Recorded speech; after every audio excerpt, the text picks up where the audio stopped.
En Veterinaria Parasol, tu mascota recibirá la mejor atención. Contamos con servicios de farmacia, cirugías programadas, estética canina, productos veterinarios. Junto a nuestros médicos, Rafael y Karen Solórzano, te garantizamos calidad en lo que hacemos. Visítanos en Avenida 5 de Junio y Juan Montalvo. Además, síguenos en nuestras redes sociales. ¡Te esperamos!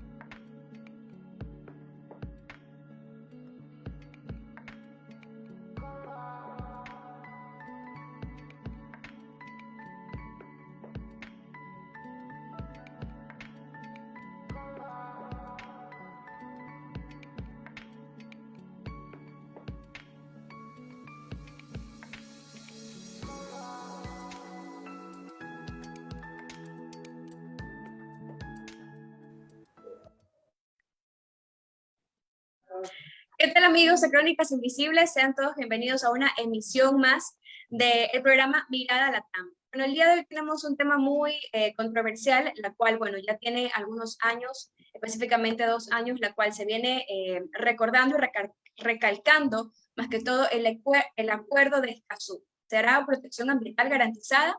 El día de hoy vamos a descubrirlo con 2 invitados. Una de ellas es Pamela Costa, ella es ingeniera ambiental de la Universidad de las Américas, tiene un diplomado por University Columbia Water Center en gestión inteligente del agua en el año 2020.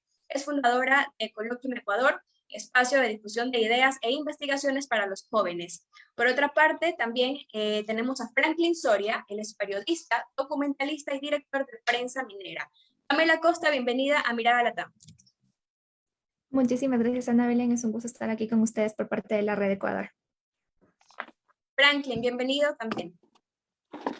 Muy buenas tardes. Es un honor estar con usted, Ana Belén, con Pamela, con los jóvenes, en este espacio con los jóvenes de todas las edades, ¿no? En este espacio de reflexión que usted lidera, motiva, y que es oportuno en un país donde lamentablemente los discursos hegemónicos casi siempre de los extremos pierden a la persona en el justo medio que pensamos podría ser una forma de equilibrio, ¿no?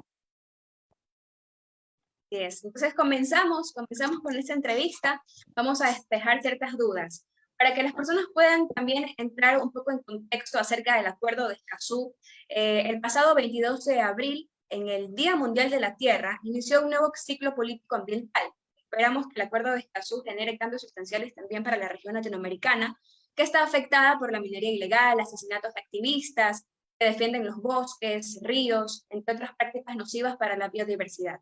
Pamela, en todo caso, cuéntanos un poco, éntranos en contexto también, qué está pasando en la región, en América Latina, y qué es lo que propone este acuerdo de Escazú. Muchas gracias, Ana Belén. Efectivamente, bueno, primero, buenas noches con todas y todos.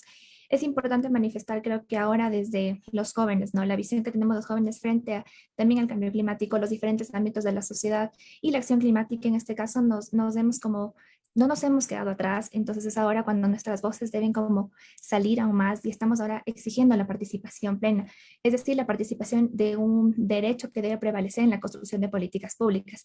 En este caso, como es el acuerdo de Escazú, básicamente en el contexto como, digámoslo así, de lo que se tiene en la región, en América Latina, es una herramienta pionera, yo le llamaría así, una herramienta pionera sobre la protección ambiental y los derechos humanos, que refleja como esta ambición de las prioridades y las particularidades en la región.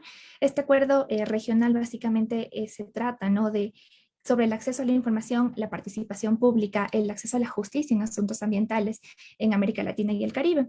Creo que es importante destacar que este documento justamente busca estas soluciones basadas en la naturaleza. Ahora, si bien en cierto nos enfrentamos con una situación por la emergencia sanitaria, y lo que permite, digamos, este acuerdo es justamente mejorar o preservar las condiciones del patrimonio natural estratégico mediante acciones más inclusivas, mediante acciones más orientadas a la comunidad, a la sociedad misma, y que surja como una política, digámoslo así, de Estado para que pueda preservar y regular los servicios ecosistémicos que existen, ¿no?, en el sistema. Y desde mi visión, digámoslo así, yo lo mencionaría que en lo que respecta, digamos, a Ecuador, se han vulnerado varios derechos ambientales, derechos humanos, y este acuerdo es lo que busca que estos derechos no se descuiden, que la defensa del medio ambiente, que los derechos humanos se pongan en marcha tras una política adecuada como para facilitar el ejercicio de los derechos a la información, a la participación, y que sea una puerta que se abra para poder construir un futuro más como sostenible, un futuro más o un país más democrático para todos y para todas. Gracias, Pamela, por ese resumen acerca del Acuerdo de Escazú. Específicamente, como ya lo comentaba, pues trata de garantizar también los derechos ambientales que tiene el ecosistema. Ahora, Frank, ¿cuál es el principal temor que se mantiene en vilo a las comunidades rurales referentes a prácticas que desarrollan ahora mismo, por ejemplo, en Colombia, liderado por Tatiana Pardo, que también es una activista ambiental? Acá en Ecuador está Diana Ulloa con Red Ecuador, que pone en peligro al ecosistema y habitantes. Bueno, el acceso a la información ambiental forma parte de la postración y la postergación en términos generales que vive el Ecuador. Recordemos, lo citó ya Pamela, estamos en un ambiente pandémico y aún no hay información exacta de qué pasó en el régimen anterior con la pandemia, habiendo vivido el Ecuador, sobre todo Guayaquil, aquellos episodios espeluznantes, ofensivos y lesivos a la dignidad humana. Si eso pasa en salud, en las megaciudades, lo que pasa en el ambiente rural es aún más caótico y su postergación es, por decirlo así, más sistémica. Por ejemplo, se conmina a la ruralidad, a las parroquias, a trabajar, reflexionar e incluso reaccionar sobre la epidermis de las leyes. Pongamos el caso minero, se les conmina a reaccionar sobre la actividad minera o no. Se les aleja de la reflexión y los peligros que tiene la minería ilegal y finalmente se les deja con una falsa idea, falsa no porque lo diga yo, sino porque la Constitución no lo permite, de que es la ruralidad la que define el uso del suelo cuando la Constitución es la que la determina, es decir, el Estado. Entonces, si no hay desde la ruralidad, las comunidades, las parroquias, los líderes, los promotores, con sus diversas visiones, con sus diversas luchas, sean estas ambientales, sean estas de género, sean estas políticas incluso, si no tiene un instrumento informativo imparcial, es decir, que le dé toda la información respecto a lo que puede y no puede definir o hacer, usted va a encontrar cómo actividades, luchas rurales no caen más sino en un juego protervo y servil a la politiquería de cualquier grupo político. Por lo tanto, como un investigador, como un periodista, considero que el acceso a la información ambiental implica no solamente que la gente conozca este acuerdo de Escazú y los muchos otros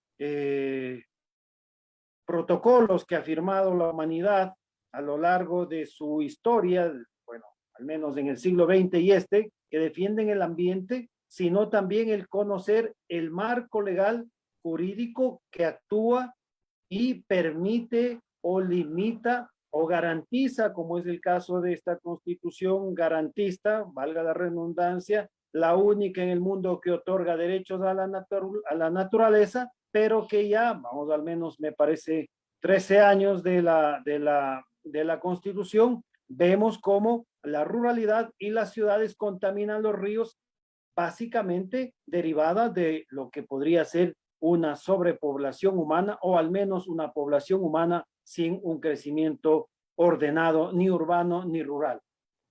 Bueno, más que todo eso, lo que recalcabas hace un momento, pues la información, el acceso a la información, yo creo que sería también fundamental para que las personas de una u otra forma también tomen autonomía y conciencia de manera de consumo y para poder también poder ser parte de un cambio del ecosistema, pues, ¿no? Ya sabemos que tenemos una pandemia, tenemos algunas cuestiones climáticas en contra.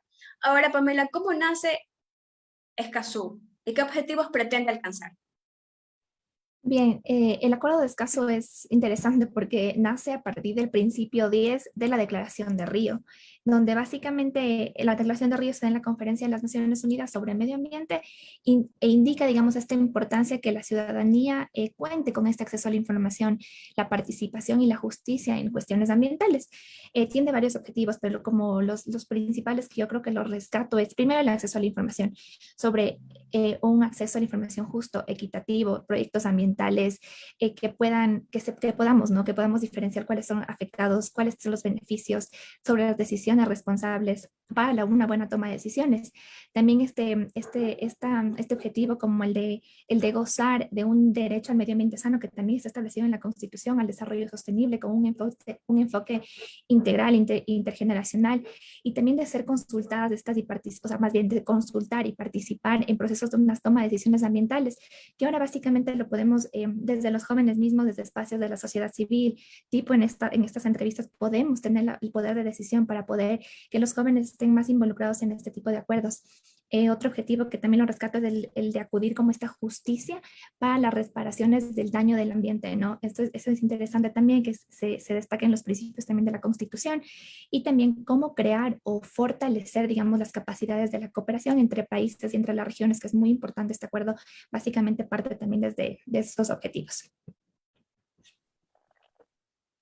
Bien. Ahora, Franklin, ¿por qué es importante? Bueno, ya Pamela lo comentaba un poco, pero ¿por qué es importante que los estados firmen este acuerdo?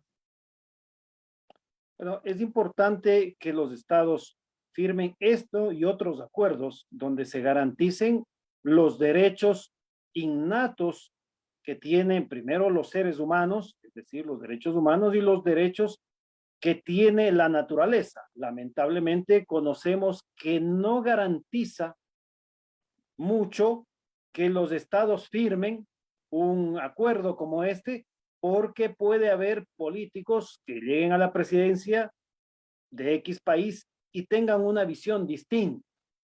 Por lo tanto, no solo es importante que firmen, sino que no queda más.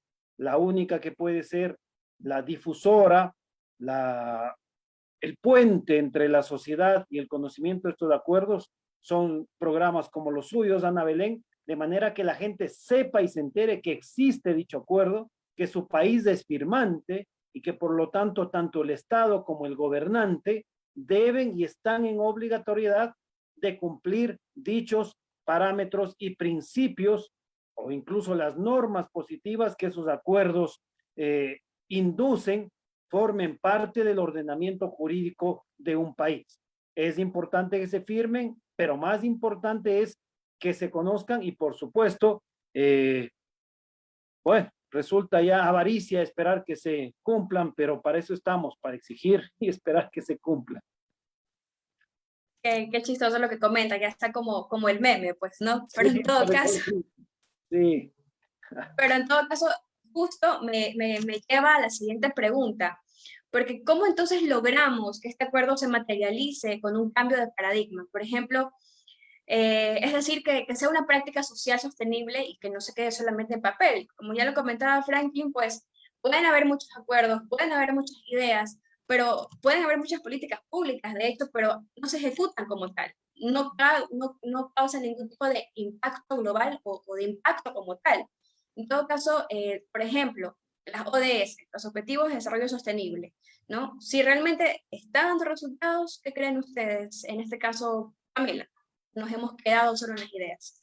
Bueno, yo creo que todos los países somos muy diferentes, muy distintos, pero compartimos como justamente estos conflictos ambientales, ¿no? Y eso es interesante porque podemos, conflictos ambientales, sociales y económicos, ¿no? Entonces creo que por esta razón, desde la parte comunitaria, desde los líderes, desde las lideresas ambientales, que se comience, digamos, a difundir la existencia de este acuerdo y de los demás, o sea, los demás acuerdos que ratifican la protección al ambiente, el cuidado del medio ambiente. Yo creería como que establecer una hoja de ruta de trabajo conjunto con las comunidades, que se pueda también hacer alianzas estratégicas con el gobierno central, los gobiernos estratégicos, con la academia mismo, con las organizaciones, las ONGs, y poder garantizar también esta seguridad que ellos también lo defienden, ¿no? Que también defienden los derechos humanos, defienden una seguridad, un medio ambiente sano. Entonces es importante que como los objetivos de desarrollo sostenible sí se cumplen, a cada país lo cumple, digamos, a la medida que a su necesidad. Al ser, digamos, estos instrumentos como de una aprobación en corto tiempo, digámoslo así, se podría decir que los resultados los podemos ver ya en un poco tiempo, también unos meses, pero si tenemos desde nuestra perspectiva, desde nuestra visión, poder generar como una expectativa más del poder reformar políticas, el poder ya poner en la normativa, donde se establezcan ya estos objetivos del Acuerdo de Escazú, yo creo que con eso es una forma ya de poder tomar decisiones, no solo a nivel, digamos, comunitario, no solo a nivel de líderes o lideresas, sino también que esto llegue al Estado, que esto sea como una política de Estado que lo haga, que lo cumplan. Más bien, porque simplemente en muchos de los casos, como ustedes bien dicen, a veces se queda como solo en papel y lamentablemente no se llega como a cumplir o a tratar un acuerdo, ¿no? Creería yo que es importante en las hojas de ruta establecer estas alianzas y poder así garantizar los derechos, tanto de la protección de los derechos humanos como la protección al ambiente. Franklin, ¿tú qué opinas al respecto? Sí, coincido que se puede aspirar construir una hoja de ruta con los gobiernos parroquiales, cantonales, provinciales, gubernamentales, nacionales, con las ONGs, con los líderes y las líderes. Yo en ese punto llamo las líderes, como llamo a las mujeres las poetas, respeto a quien les dice poetisas o lideresas, pero creo que hay que ir más allá de esos convenios, estimada Pamela y Ana Belén, porque resulta que los convenios con los políticos lamentablemente están sesgados por la agenda política de estos actores, y políticos son desde el presidente hasta el vocal de una junta parroquial. Por lo tanto, yo creo que hay que buscar nuevos escenarios institucionales o construir escenarios, y uno de ellos me parece que siempre va a ser, y la humanidad tiene dentro de su ADN histórico, esta suerte de la asamblea, ¿no? Hoy se pueden, por ejemplo, yo no sé dónde está Pamela, yo estoy en Cuenca, usted en Guayaquil, encontrarnos a través de la virtualidad, y a través de este debate estamos generando resonancia, críticas, cuestionamientos, motivaciones e iniciativas. Entonces creo yo que a más de los instrumentos planteados por Pamela, deberíamos apostar siempre a mantener vivo el debate y por supuesto también yo quisiera rescatar el artículo 3 del Acuerdo de Escazú, señala también el principio de soberanía permanente de los estados sobre sus recursos naturales. ¿Por qué entro en este tema? Ustedes conocen, yo dirijo Prensa Minera lidera hasta el día de hoy, ha sido pionera en la denuncia de la minería ilegal, nos ha valido asaltos, a mí me han puesto un revólver aquí, justamente a este lado, conminándome a que deje de denunciar. Hemos denunciado también a empresas mineras irresponsables en Portobelo, contaminando el río Caleras y a su vez generando un problema binacional. El Ecuador tiene una denuncia por la contaminación del río Tumbes. Es lanzamiento de ese documental, de esa información, lo hicimos con el Colegio de Ingenieros Ambientales de Tumbes. Entonces, también es importante reconocer y saber que la ruralidad no solamente puede vivir de los convenios ambientales, estimadas. La ruralidad tiene demandas, muchas de ellas están vinculadas a la ganadería, que tiene un alto impacto sobre el uso del agua, sobre la deforestación, y ustedes lo conocen. También tiene un vínculo cada vez mayor con el monocultivo, por decirlo, en la llanura del río Guayas, el arroz, y otros ejemplos. Entonces, a mí me parece que no es solo una problemática ambiental, sino es una problemática económica y por lo tanto social. Ese punto es muy importante. Hay que apostar más al medio ambiente y al ecosistema porque, como lo comenta Franklin, pues es una demanda también pues, que implica mucho la economía, pues, ¿no? Y hay que apuntar hacia ese punto. En todo caso, ¿creen ustedes que Escazú será el proceso de transformación de la política latinoamericana? Ya que Franklin tocó ese punto, Pamela. Bueno, efectivamente, como igual les mencionaba, ¿no? Que no todos los países, o sea, todos los países compartimos justamente estos conflictos ambientales, económicos y sociales. Entonces, desde ahí, este proceso va a tener un impacto no solo como, digámoslo así, en la sostenibilidad ambiental, en el proceso, sino más bien en el derecho, en la democracia ambiental, que efectivamente son construidos bajo una participación, porque el Acuerdo de Escazú es construido bajo una participación ciudadana de muchos gobiernos y de todas, y creo que estas discusiones, digámoslo así, mejorarán la justicia ambiental, crear mecanismos judiciales ambientales, y creo que es lo más importante. Entonces, no sé si esta transformación o este proceso, digamos, del Acuerdo de Escazú, tener como, como que se encuentra en una política, en la política latinoamericana, sí, mejoraría los acuerdos, el establecimiento de, como mencionaba una hoja de ruta, también como mencionaba Franklin, que se hagan las cosas, que no solo se queden establecidas en unas alianzas, sino más bien que tanto los líderes, las comunidades, las ONGs, la academia, sí, se centren en la problemática y buscar una solución, porque adicional a esto, como Franklin bien lo mencionaba, tenemos diferentes actividades en un solo sistema, entonces también tenemos que velar por toda la comunidad para que todo el ecosistema y el sistema en sí produzca y genere también un desarrollo sostenible, económico y ambientalmente amigable, por así llamarlo. Bien, Franklin, ahora, bueno, estamos en una era totalmente distinta, han cambiado muchas cosas y los jóvenes más que todo se ven envueltos mucho más en el rol político, ambientalista, activista. ¿Qué rol en cambio ha jugado las campañas como por ejemplo Friday for Future referente al cuidado ambiental, que a lo mejor los jóvenes tienen un mayor interés por esto, nos hemos vuelto más activistas por la difusión en redes sociales? Sí, estimada Ana Belén, yo no comparto su optimismo esta vez.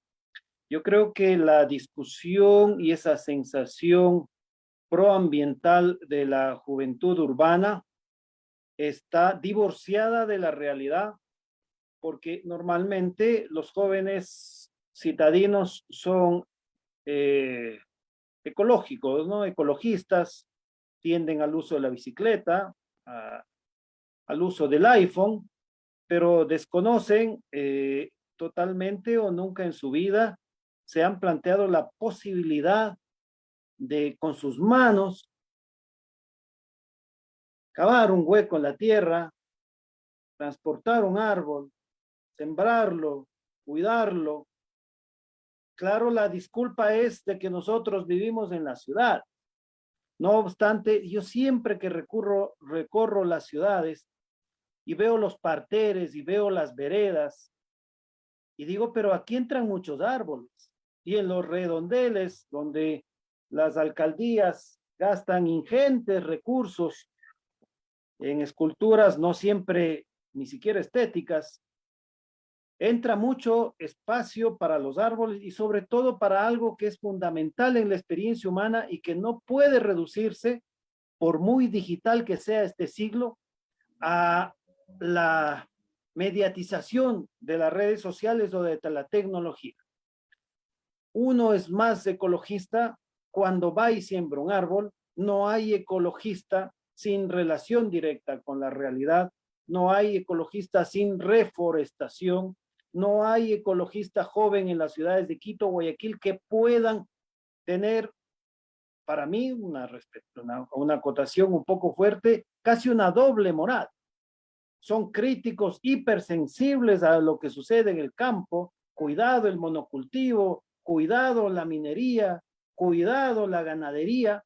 Sin embargo, las ciudades, la ciudad de Quito, yo conozco bien, contamina alrededor de una veintena de ríos, no se impulsan procesos de reforestación, las megaciudades no demandan unos cuidados de reparación de las aguas dulces al entorno de sus ciudades. Entonces me parece que sí hay una tendencia mayor a la preocupación ambiental y está bien porque ustedes y los que vienen atrás de ustedes van a vivir las consecuencias de una civilización que ha postulado el consumismo como norma de vida y como principal contaminante, y está bien que reaccionen desde las redes, desde el pensamiento, desde la actitud, incluso desde la moda, pero hay que ir y aterrizar esto en la realidad.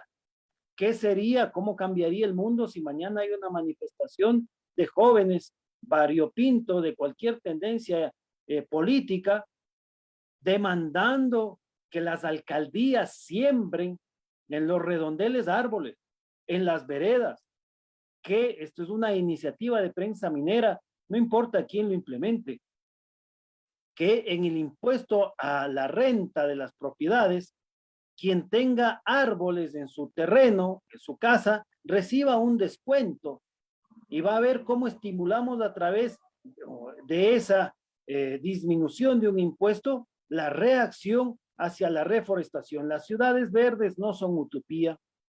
Usted puede ver que hay ciudades en el país que apuestan, Cuenca, otras donde se da valía y se reclaman espacios verdes, y por lo tanto yo creo que esta tendencia que hay en los jóvenes debe trasladarse a la realidad, y no la realidad que nos conmina es la que está en el barrio. Empecemos transformando lo que está a nuestro alrededor, y como decía Eduardo Galeano, pocas personas haciendo pocas cosas pueden paulatinamente cambiar el mundo.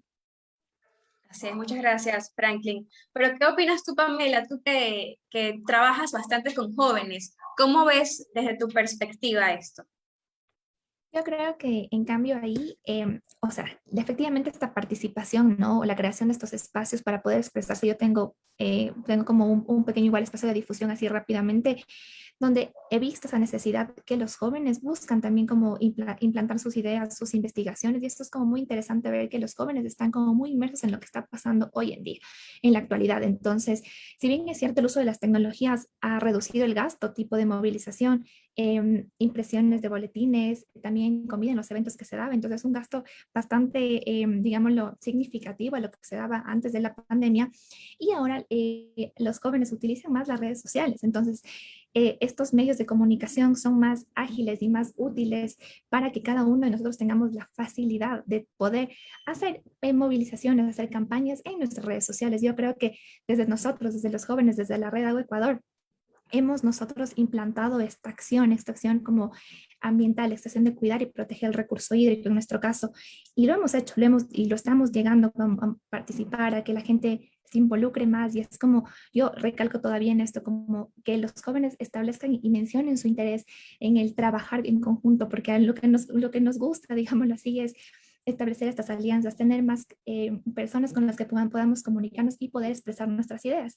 Muchas veces dicen que los jóvenes no tienen como esta facilidad, pero creo lo contrario. Los jóvenes de ahora estamos en una era donde necesitamos posicionarnos, necesitamos que nos escuchen, y así poder tener también una participación ciudadana que necesitamos justamente con el Acuerdo de Escazú. Listo, ahora estamos llegando a las conclusiones y bueno, queremos terminar con nuestra pregunta inicial. ¿Escazú será el fin de la contaminación ambiental? ¿Tiene la esperanza de ver días mejores para las próximas generaciones? Franklin. Estimada Ana Belén, Pamela, si remontamos a la historia